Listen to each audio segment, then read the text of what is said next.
This is lesson 12 in our study of Proverbs 31. We are studying a woman named Moxy, and she is an example of a woman who is a force of character, determination, courage, and nerve.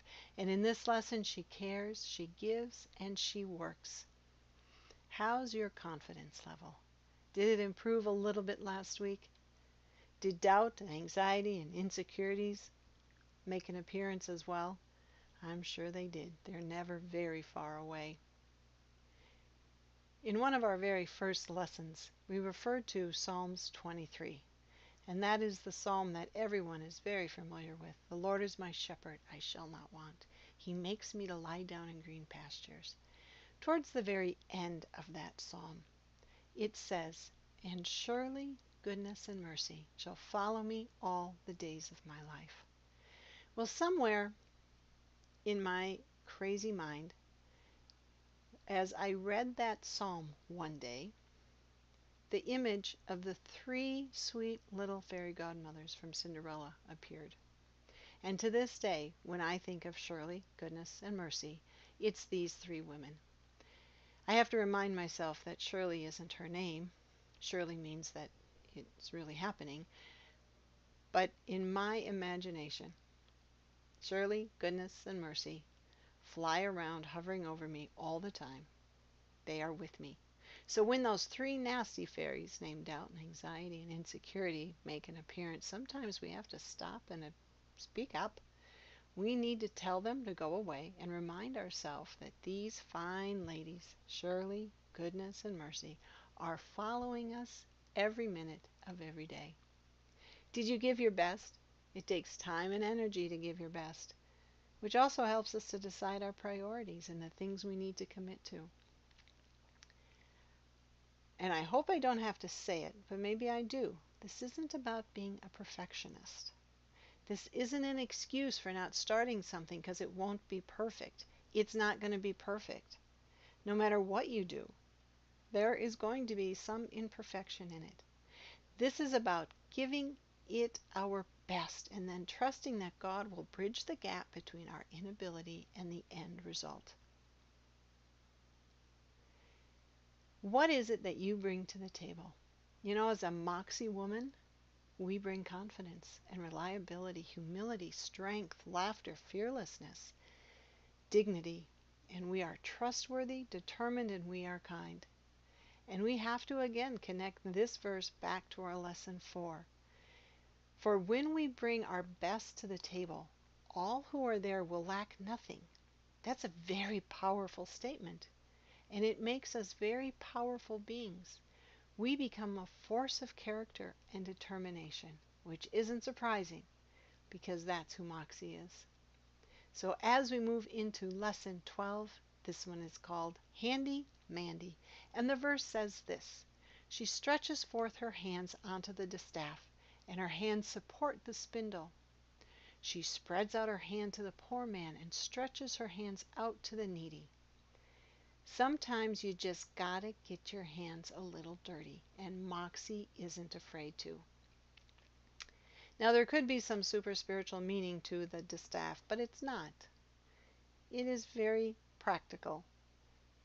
It is the part of the spinning wheel that holds the wool. And since Moxy has already sought out the wool along with the flax, she is finishing the job. And once again we see that she's engaged. She's not one to sit on her hands waiting to be rescued, or for something to happen, or for somebody else to do it.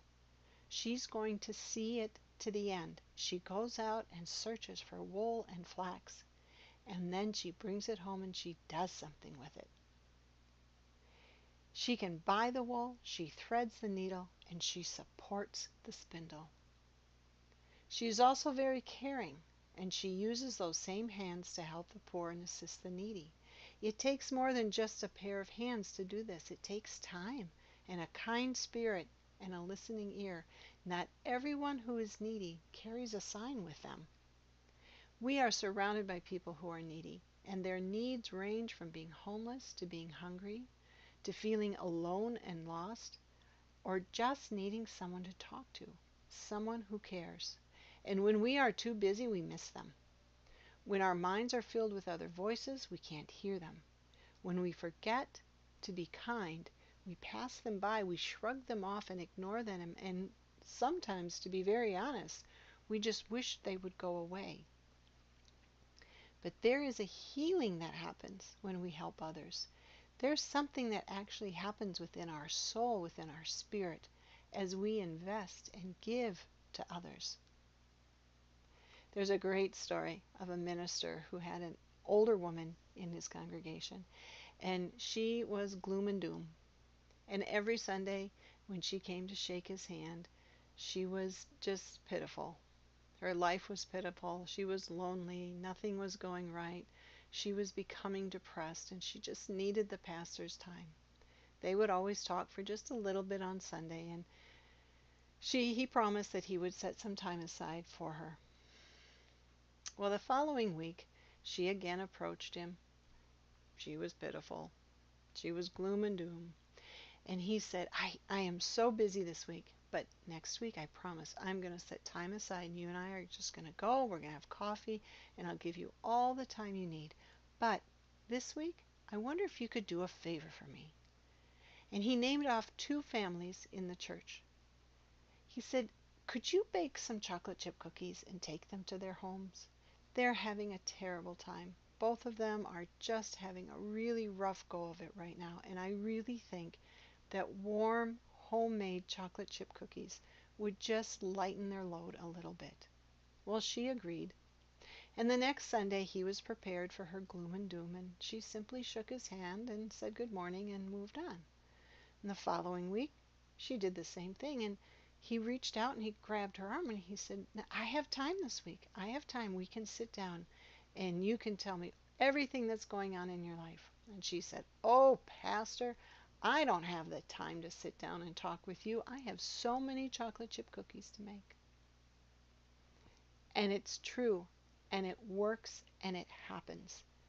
When we invest in others, when we give of ourselves, when we sacrifice some of our me time to do something for somebody who is truly in need, there is a reward. There's something that happens within us, and it is good.